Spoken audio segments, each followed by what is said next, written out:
How are you? I'm sorry. I'm good. Andre. Jose, nice to meet you. Jose, nice to meet you. I like your hair, bro. Thanks, man. I like your shoes. Thanks, man. So I just got 2 questions. So I remember your first fight. I was backstage. You came up short with a split decision. But what caught me off guard is I'm from Warwick, Rhode Island. No way. Yeah. And you're from Woonsocket, Rhode Island. Yes. And I was like, I'm how? from Providence. I moved to Woonsocket. Right. And I was like, how on earth did someone from Woonsocket get to the UFC? Because if I would like Providence, I can see Warwick, like all that, but Woonsocket, how'd that come about?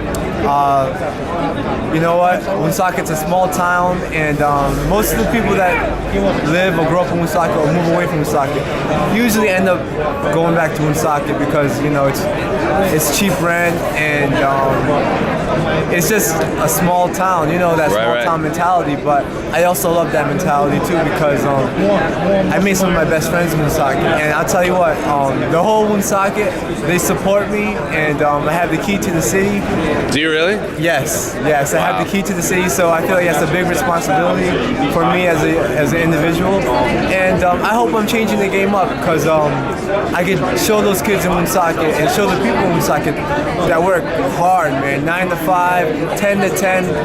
These are blue-collar, hard-working Americans, and I hope that I can show them that as long as you love something and have passion for something and work hard towards it every day, you can get there, and I'm living proof of doing it. And you're really the only fighter from Rhode Island I can remember in the last few years. Is there a hunger for MMA in that state? I mean, we know, but I'm sure people don't know. There are my brother Sean Soriano, he was in the UFC, Tom Lawler, guys like that. But I think that it's going to start picking up. You're going to see more fighters from Rhode Island going into the UFC. I think they just have to get their wins stacked and they have to fight notable fighters.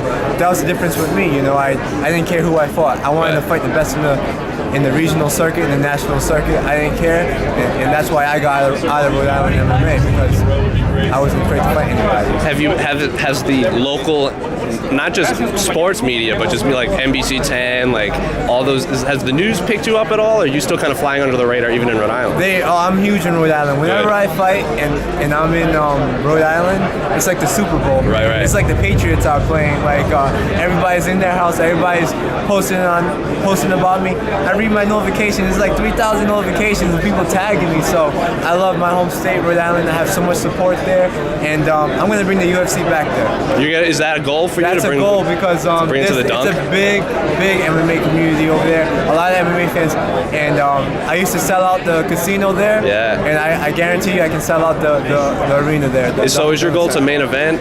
I'm sure you want a main event, but of course. That's the goal.